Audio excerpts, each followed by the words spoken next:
በማህበራዊ ሚዲያ ዓለም ውስጥ ሰዎች የሚያዩት ብዙ ጊዜ ደስታ ነው፣ ሳቅ ነው፣ ደስ የሚል ህይወት ነው። ግን ከዚያ ሁሉ በስተጀርባ የሚሰወር ህመም እንዳለ ሁሉም አያውቅም።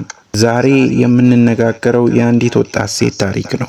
በቪዲዮቿ የሰዎችን ልብ ያሳቀች ግን በውስጧ የማይታይ ጭንቀት የተሸከመች ታዋቂዋ ቲክቶከር ቦኒ ስለ ሞቷ የተነሳ ጉዳይ ብዙ ሰዎችን አስደነገጠና ብዙ ጥያቄዎችን አስነሳ። ምን ነበር በእርግጥ የተከሰተው? ምንስ ነበር ወደዚያ ውሳኔ ያስደረሳት? ቦኒ ለጆሲ ያላት ፍቅር ከተለመደው በላይ ጥልቅ ነበር። እሷ በአንድ ጊዜ በግልጽ ቃል እንዲህ ብላ ነበር። ጆሲን ያጣው ጊዜ ራሴን አጠፋለሁ። ከእርሱ ጋር ስሆን ብቻ ነው ደስተኛ የምሆነው። በዚያን ጊዜ ይህን የሰሙ ሰዎች የተናገረችው ንግግር ለሱ ያላትን ከፍተኛ ፍቅር ለመግለጽ መስሏቸዋል። ነገር ግን ከዚህ ንግግር ጀርባ ያለውን ታሪክ ስንመለከት ልጅቷ ከባድ የሆነ ውስጣዊ ጭንቀት እንደነበራት ያመለክታል። አንድ ቀን ጆሲ ቦኒን እጅግ የሚያስደነግጥ ነገር ነገራት። ወደ ውጭ አገር ለረጅም ጊዜ እንደሚሄድ አስታወቃት። 6 ዓመት ወይም 10 ዓመት የሚቆይ መሆኑንም አሳወቀ። ይህን ስትሰማ ቦኒ በስሜት ልቧ እጅግ ተሰበረ። በእርሱ ደረት ላይ ተለጥፋ እያለቀሰች እባክህ ትተኸኝ አትሂድ ትለዋለች።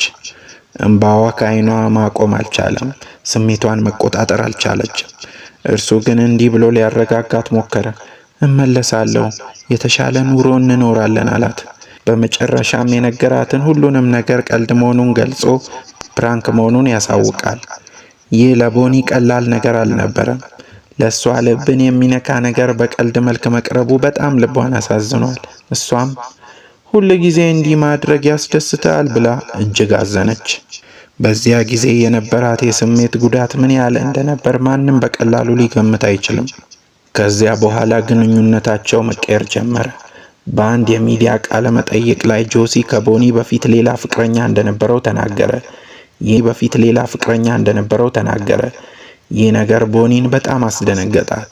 እሷ በጣም ታፈቅረው ነበርና እርሱ ከእርሷ ተለይቶ ሌላ ግንኙነት እንዳለው መስማት በልቧ ላይ ትልቅ ጫና አመጣ። እሷ እንደገና በግልጽ ቃል ወደ እኔ ካልተመለስክ ራሴን አጠፋለሁ ትለዋለች። ይህ ጉዳይ ወደ አካባቢው ሰዎች ደርሷል።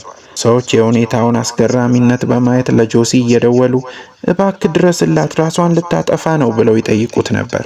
ነገር ግን በዚያ ጊዜ እርሱ ለልጅቷ በቂ ትኩረት አልሰጠም። ምናልባት ሁኔታውን በቀላሉ እንደሚያልፍ ተመልክቶ ይሆናል፣ ወይም ያለውን ክብደት ሙሉ በሙሉ አልተረዳም ሊሆን ይችላል። ቀናት እየጨመሩ ነገሮች ግን አልተሻሻሉም ነበር። በአንድ ወቅት ጆሲ ለቦኒ በግልጽ ቃል እንዲህ ብሎ ተናገረ። እንደ ቀድሞ ለአንቺ የፍቅር ስሜት የለኝም። ይህ ቃል ለቦኒ እጅግ ከባድ ነበር። ሰው በጣም የሚወደው ሰው እንዲህ ሲል መስማት ልብን የሚሰብር ነገር ነው። ከዚያ በኋላ ቦኒ በተስፋ መቁረጥ ውስጥ ገባች። ብቸኝነት ተሰማት። የሚያገኛት የሚረዳት ሰው በዙሪያዋ አልነበረም። የተነገሩት መረጃዎች እንደሚያመለክቱት በመጨረሻም ቦኒ ራሷን አጠፋች። ይህ ታሪክ በሰዎች ልብ ውስጥ ብዙ ከባባድ ጥያቄዎችን ፈጥሯል። አንዳንዶች ይህ ሁሉ በፍቅር ግንኙነት ውስጥ የተፈጠረ ችግር ነው ይላሉ።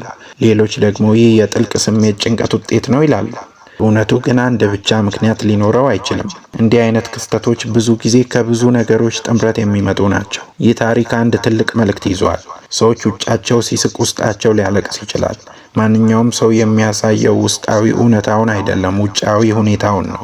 ስለዚህ እኛ እንደ ሰዎች እርስ በርሳችን መነጋገር አለብን፣ መጠያየቅና መደጋገፍ አለብን። ከሁሉም በላይ አንድ ነገር መዘንጋት አይገባም። ህይወት ከማንኛውም ግንኙነት ይበልጣል።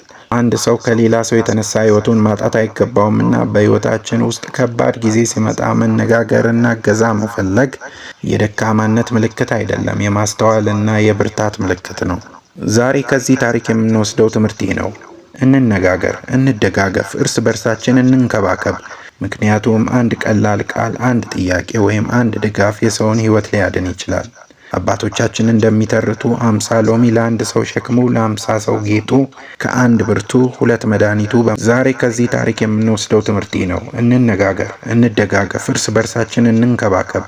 ምክንያቱም አንድ ቀላል ቃል፣ አንድ ጥያቄ ወይም አንድ ድጋፍ የሰውን ህይወት ሊያድን ይችላል። አባቶቻችን እንደሚተርቱት 50 ሎሚ ለአንድ ሰው ሸክሙ፣ ለ50 ሰው ጌጡ፣ ከአንድ ብርቱ 2 መድኃኒቱ። ይህ ቪዲዮ ከተመቻችሁ ላይክ አድርጉ፣ ለሌሎች እንዲደርስ ሼር አድርጉ። ምናልባት አንድን ሰው ሊያግዝ ይችላል። ከእኛም ጋር ለመቀላቀል ቻናሉን ሰብስክራይብ ማድረግን አትርሱ።